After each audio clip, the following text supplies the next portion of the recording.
प्रश्न उत्तर सत्संग माध्यम से आज का प्रश्न आया है प्रमोद तिवारी बिरार मुंबई से।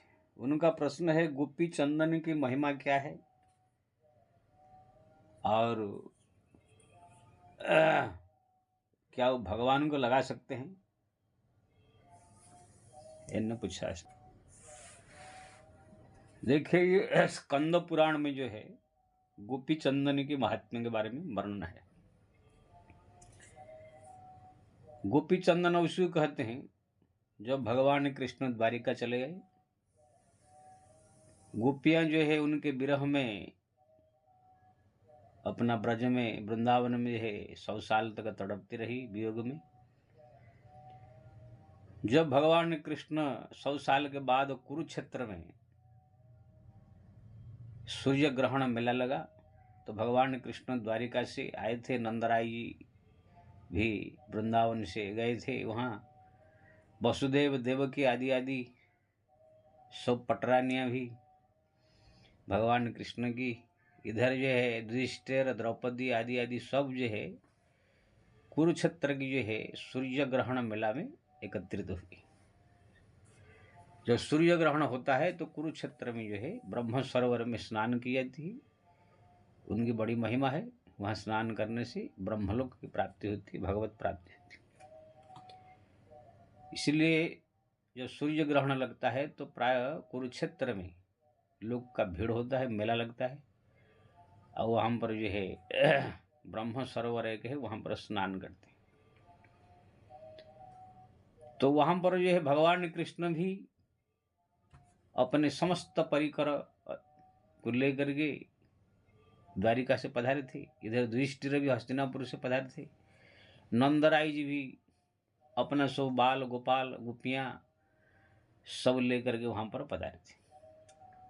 तो 100 साल के बाद जो है कुरुक्षेत्र में ये लोग का मुलाकात हुआ। जब मुलाकात हुआ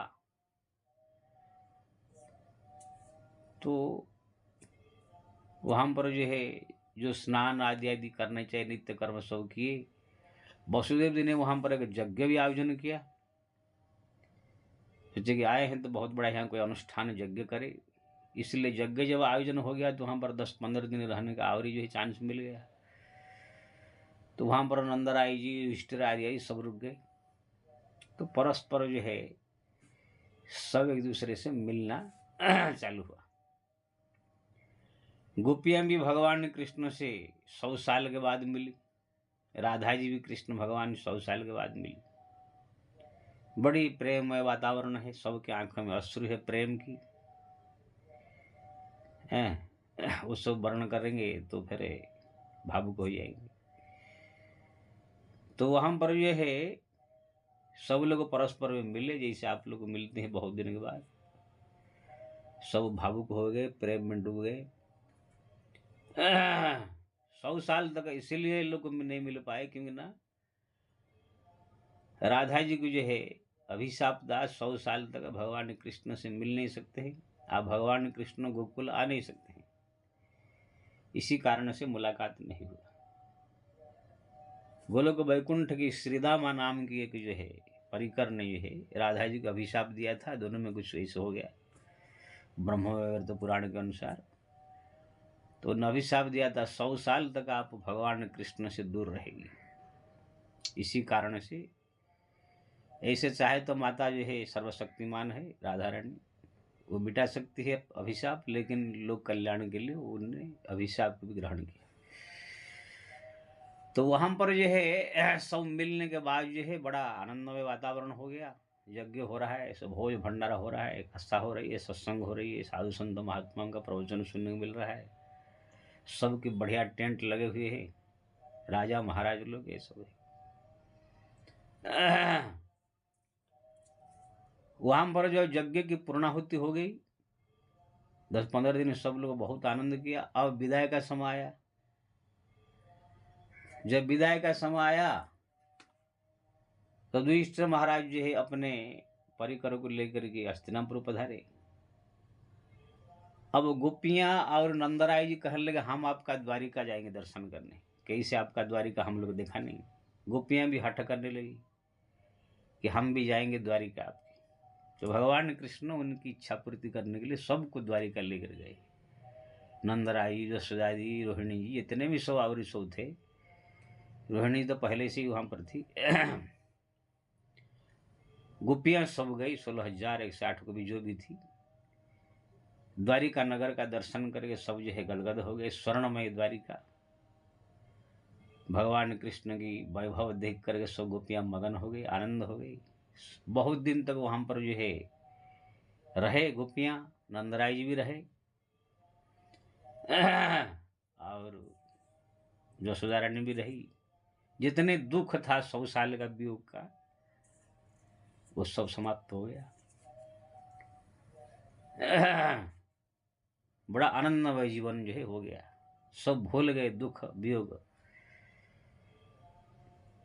लेकिन भगवान कृष्ण कहने लगे, भाई आप लोग सब तो आ गए यहाँ द्वारिका, यहाँ रहे, मेरे को कोई तकलीफ नहीं, यहाँ पर कोई कमी नहीं है, वैभव सब कुछ है।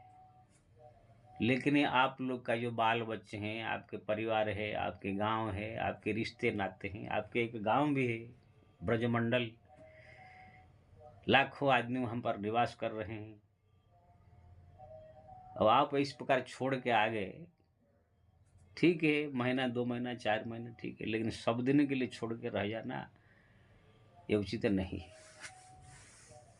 भगवान ने उचित बात कहा। जैसे कोई पति पत्नी हरिद्वार कहाँ चले जाए घूमने के लिए, यहाँ पर बाल बच्चे सब इंतजार कर रहे हैं, माँ बाप इंतजार कर रहे हैं, और वहाँ पर उनको कोई अच्छा जगह मिल गया, खाने पीने का, रहने का व्यवस्था, आनंदमय जगह मिल गया, तो वहाँ पर सब दिन के लिए रह जाए तो भाई ठीक नहीं है ना। यहाँ पर माँ है, बाप है, बूढ़ा माँ बाप है, बैठे हैं, उनके इंतजार कर रहे हैं, छोटे छोटे बच्चे इंतजार कर रहे हैं, मम्मी पापा आएंगे, और वहाँ पर कहाँ रह जाए तो ठीक नहीं है।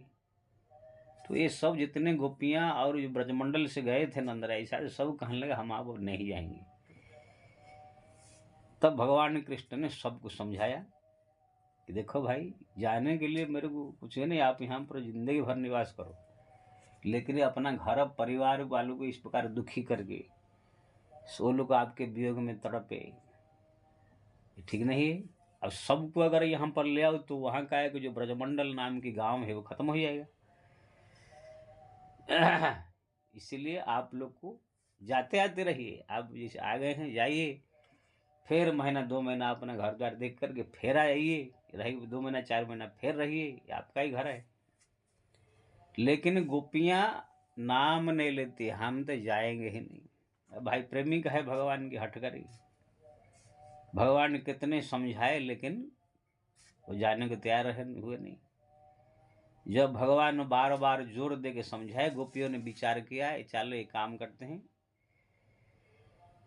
वो तो हमको जो है जबरदस्ती में भेजना चाहते हैं, लेकिन हम जाएंगे नहीं, अगर जबरदस्ती करेंगे तो हम सब मिल करके यहाँ पर प्राण त्याग कर देते हैं, मर जाएंगे, लेकिन उनके वियोग का दुख सहन नहीं करते। लेकिन दुनिया में वियोग से बढ़ करके अब कोई दुख नहीं, किससे प्रेम हो जाए फिर उनसे बिछुड़ जाए, इससे बढ़ करके दुख दुनिया में नहीं। यद्यपि अनेक दुख जग माही, प्रिय मिलन प्रिय वियोग सम दुख जग नाही। बहुत दुख है, बीमारी है, ये सब तकलीफ है, गरीब है, लेकिन कोई प्रेमी जिसको दिल से चाहते हो वो अगर बिछुड़ जाए, उससे बढ़ करके दुख दुनिया में अब कोई नहीं। इसीलिए भगवान से प्रार्थना करना चाहिए किसी का प्रेमी किसी से न छूटे। ये सब ध्यान दे करके जो है अपने लड़के बच्चों को चाहिए, अपने माँ बाप परिवार वालों को जो है ऐसे ही बिना मतलब से उनको जो दुखी करके कहीं भी जो है त्याग कर देना, वृद्धाश्रम भेज देना, परेशान करना है ठीक नहीं। वो बहुत दुख तकलीफ उठाते हैं वियोग में पुत्र का परिवार। तो यहाँ पर गोपियों ने सोचा हम प्राण त्याग कर देते हैं, सब गोपी मिल करके जोग द्वारा वहाँ पर द्वारिका से थोड़ी दूर पर एक जगह जाकर सब मिल करके प्राण त्याग कर दिया। भगवान कृष्ण को जब मालूम पड़ा, जाकर बड़ा दुखी हुए, उनके वियोग में बड़ा गलती हो गया, उनको अगर मैं नहीं बोला होता तो अच्छा था, लेकिन हो गया, भगवान की भी लीला। तो वहाँ पर गोपियों ने जो शरीर त्याग किया था, एक गड्ढा जैसी जगह था, वहाँ पर पानी भरता था बारिश होने के बाद। तो भगवान ने उसी जगह का नाम जो है गोपी तालाब करके नाम दिया और आशीर्वाद दिया, आज से इसी जगह का जो जल है परम पवित्र गंगा जल से बढ़ के होगा। यहाँ का जो मिट्टी है मेरे परम प्रिय होगा। जो इसी मिट्टी को अपने मस्तक पर लगाएगा, चंदन लगाएगा, उनकी ये संसार से उद्धार हो जाएगा, जमराज उसकी ओर देखेगा ही नहीं। और जो ये चंदन मेरे को लगाएगा मैं उनके ऊपर बहुत प्रसन्न हूँ। तो गोपियों ने जहाँ शरीर त्याग किया था उसी गोपी तालाब कहते, वहाँ के अगल बगल के सब मिट्टी परम पवित्र माने जाते हैं। भगवान ने वरदान दिया। तो आप अब भी जाएंगे द्वारिका, तो द्वारिका से थोड़ी दूरी पर जो है एक गोपी तालाब है, वहाँ पर बहुत सारे गोपी चंदन से मिलते, वहाँ के मिट्टी को जो है बना करके सफ़ेद सफ़ेद बेचते हैं, इसको गोपी चंदन कहते हैं। इसकी महिमा स्कंद पुराण में बहुत वर्णन है कि अगर कोई व्यक्ति गोपी चंदन प्रतिदिन अपने मस्तक पर धारण करता है तो उनका प्रतिदिन का समस्त पाप जो है नष्ट हो जाती है। भगवान ने वरदान दिया है। कोई व्यक्ति गोपी चंदन को अगर प्रतिदिन धारण करता है तो जमराज कभी उसकी ओर भूल से भी देखते नहीं। जैसे कोई सियार लोग है, देखते हैं कि अपने जहाँ रहते हैं उनसे थोड़ी दूर पर कुछ शेर आकर निवास कर लिए तो शेर की ओर देखेंगे नहीं, भागते रहे, डरते रहेंगे। ऐसे ही जो है जमराज के दूत जो है गोपी चंदन लगाने वालों को जो है सदैव डरते रहते हैं।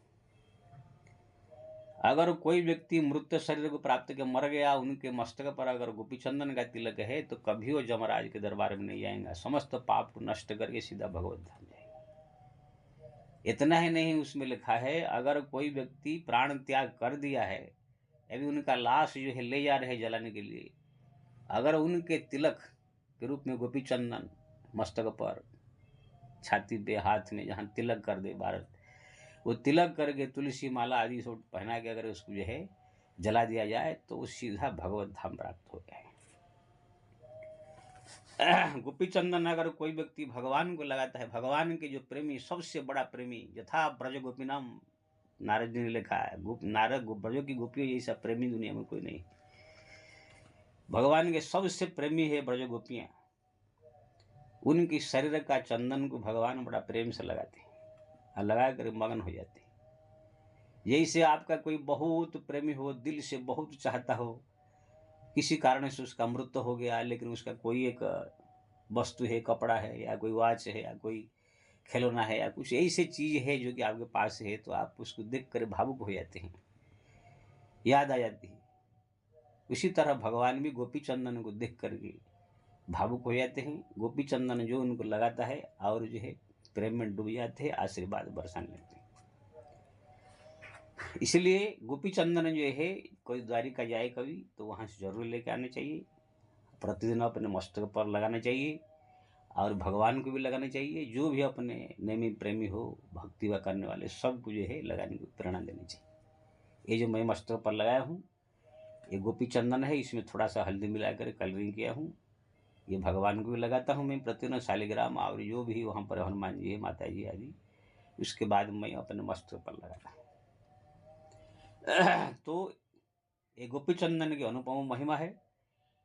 जिसके शरीर पर ये तिलक रहता है उनको यमराज कभी देखते नहीं, और देखते तो ये सम्मान की दृष्टि से, आदरणीय भाव दृष्टि से। जैसे कोई बहुत बड़ा भक्त हो, उनका बहुत बड़ा कंपनी हो, कंपनी में मजदूर लोग सब आ रहे काम करने के लिए, सब दोस्त सब बैठा हुआ है भक्त, और जो है मालिक सब जा रहे हैं नाम लिखवा करके, लेकिन देखा कोई संत पधारे तो वहाँ पर वो मजदूर जैसा व्यवहार नहीं करेगा, तुरंत उठ कर खड़ा हो जाएगा, आइए पधारिए महाराज, आपका आना कैसे हुआ, कृपा कीजिए, क्या सेवा करूँ, ऐसी जाकर भक्त अगर होगा तो कहेगा। ठीक उसी तरह यमराज के दरबार में तो प्रतिदिन लाखों लाख आदमी, करोड़ करोड़ जीव जाते हैं, लेकिन जब कोई गोपी चंदन लगा कर मृत्यु को प्राप्त करता है, ऐसे भक्त ऐसे कभी जाता नहीं भगवान के यमराज के दरबार में, लेकिन भूल से भी चला गया, यमराज भी अपने आप को कृत्य कृत्य समझते हैं और उनको स्वागत करते हैं, स्वागत करके जो है उनको भगवत धाम भेज देते हैं। तो ये है गोपी चंदन की महिमा। थोड़ा सा मिट्टी है लेकिन महिमा अपार है। जो हमारे परम प्रेमी गोपियों का शरीर का वो मिट्टी है, इसलिए उसको जो है प्रतिदिन शरीर पर धारण करना चाहिए, मस्तक पर धारण करना चाहिए।